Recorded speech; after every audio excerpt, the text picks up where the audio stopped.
الرحمن الرحيم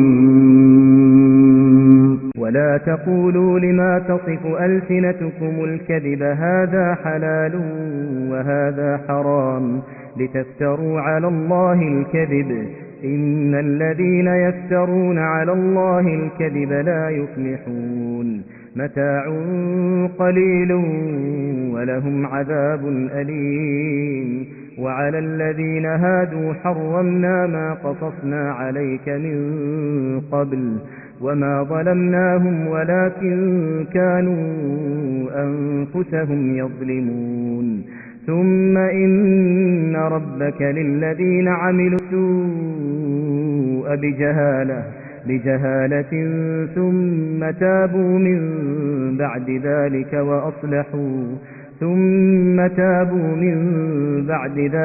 وأصلحوا إن ربك من بعدها لغفور رحيم. السلام عليكم. أعوذ بالله من الشيطان الرجيم. بسم الله الرحمن الرحيم. الحمد لله رب العالمين. نشهد أن لا إله إلا الله ونشهد أن محمدا عبده ورسوله أرسله بالهدى ودين الحق ليظهره على الدين كله ولو كره المشركون. اللهم صل وسلم وبارك على رسولك وحبيبك سيدنا محمد وعلى آل وأصحاب سيدنا ومولانا محمد وعلى جميع الأنبياء والمرسلين ومن اقتدى بهديهم إلى يوم الدين. أما بعد، أعوذ بالله من الشيطان الرجيم. بسم الله الرحمن الرحيم. يا أيها الذين آمنوا إن تطيعوا فريقا من الذين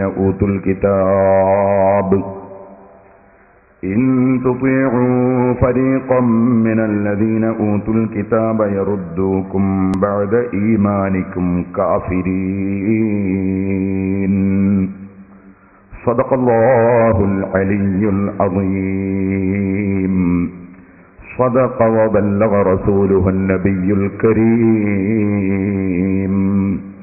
ونحن على ذلك من الشاهدين الشاكرين والحمد لله رب العالمين.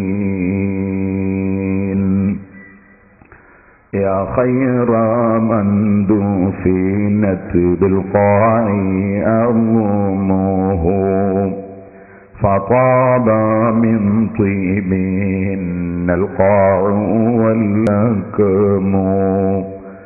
نفسي فداء لقبر أنت ساكنه فيه العفاف وفيه الجود والكرم.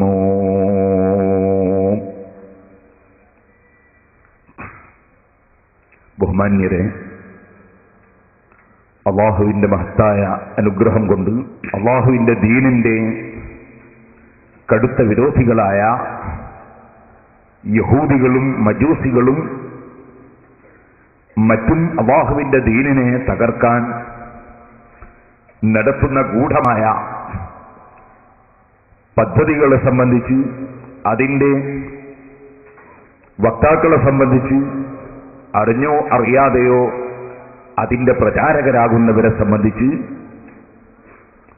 സമുദായത്തിൽ മുന്നറിയിപ്പ് നൽകുന്ന നമ്മുടെ പ്രഭാഷണം 8ാം ഖണ്ഡനം ഇന്ന് 2ാം ദിവസമാണ്. അല്ലാഹു ജല്ല ജലാലുഹു, അല്ലാഹു പൊരുത്തപ്പെടുന്ന കാര്യങ്ങൾ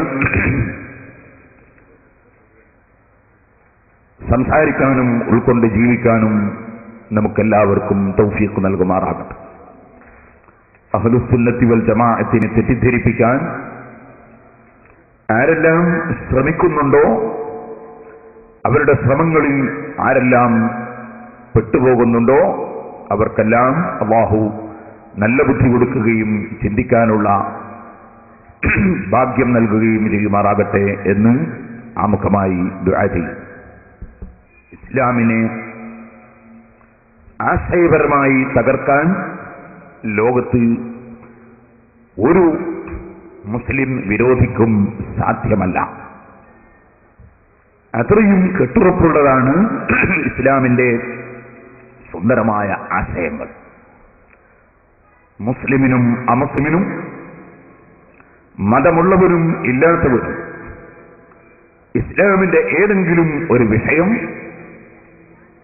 മനുഷ്യനന്മക്ക് എതിരാണ് എന്ന് ചൂണ്ടിക്കാണിക്കാൻ സാധ്യമല്ല. അല്ലാഹുവിന്റെ ദീൻ അഷ്റഫുൽ ഖൽഖ് സല്ലല്ലാഹു അലൈഹി വസല്ലം ഇവിടെ പരിപൂർണമായി പഠിപ്പിച്ചു. അവിടുത്തെ സഹാബത്ത് അത് പൂർണ്ണമായി ഉൾക്കൊണ്ടു. ആ സഹാബത്ത് ലോകമെമ്പാടും ഇസ്ലാം മതം പ്രചരിപ്പിച്ചു. അവർ അതിനുവേണ്ടി നാടും വീടും കുടുംബവും ഉപേക്ഷിച്ച് ആയിരക്കണക്കിന് കിലോമീറ്റർ പടുകൂറ്റൻ തിരമാലകളിലൂടെ ചെറിയ പായക്കപ്പലിൽ കയറി, ആധുനിക സജ്ജീകരണങ്ങളും യന്ത്രങ്ങളും ഇല്ലാത്ത കാലത്ത് ചെറിയ തിരിവിളക്ക് കത്തിച്ചു വെച്ച് കടലിലൂടെ അവർ യാത്ര ചെയ്തു. ഒരു ഒറ്റ അനുകൂലിയും ഇല്ലാത്ത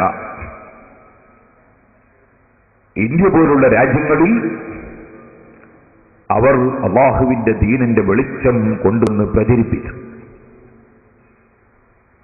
ഈ രാജ്യത്തുള്ള ഹൈന്ദവർ, ക്രൈസ്തവർ, അങ്ങനെയുള്ള മതക്കാർ ആ വന്ന മഹാന്മാരുടെ ആത്മീയ ചൈതന്യവും അവരുടെ മഹത്വവും മനസ്സിലാക്കി അവർ ഇസ്ലാമിനെ ആദരിക്കുകയും ബഹുമാനിക്കുകയും മുസ്ലിങ്ങൾക്ക് പള്ളി നിർമ്മിക്കാൻ സ്ഥലം അനുവദിച്ചു കൊടുക്കുകയും വളരെ ചെറിയ ആളുകൾ, വളരെ ചുരുങ്ങിയ ആളുകൾ മാത്രമാണ് ഇന്ത്യയിൽ വന്നതെങ്കിലും അവർക്കിവിടെ സ്വതന്ത്രമായി ജീവിക്കാൻ ഈ രാജ്യത്തുള്ള എല്ലാ മതക്കാരും സൗകര്യം ചെയ്തു കൊടുക്കുകയും ചെയ്തു. അങ്ങനെ നമ്മുടെ മുൻഗാമികൾ പരിശുദ്ധ ഇസ്ലാമിലേക്ക് സ്വമേധയാ ഇസ്ലാമിന്റെ പവിത്രതയും മഹത്വവും മനസ്സിലാക്കി കടന്നുവന്നു. ആ വന്ന മഹാന്മാർ ഇവിടെ കൊടുങ്ങല്ലൂരിലും കാസർഗോഡ് തളങ്കരയിലും തലശ്ശേരി ധർമ്മടത്തും കൊയിലാണ്ടി കൊല്ലത്തും കണ്ണൂർ ശ്രീകണ്ഠപുരത്തും അങ്ങനെ തുടങ്ങി 10ഓളം സ്ഥലങ്ങളിൽ അവർ പള്ളി നിർമ്മിച്ചു. അവർ ഇവിടെ ഇസ്ലാമിന്റെ കർമ്മങ്ങൾ നടപ്പാക്കി കാണിച്ചു തന്നു. അന്നു മുതൽ ഇന്ന് വരെ ആ പള്ളികളിൽ അല്ലാഹുവിന്റെ ദീൻ പരിപൂർണമായി നിലനിൽക്കുന്നു. കൊടുങ്ങല്ലൂരിൽ മാത്രം ഇടയ്ക്ക് കുറച്ച് ദിവസം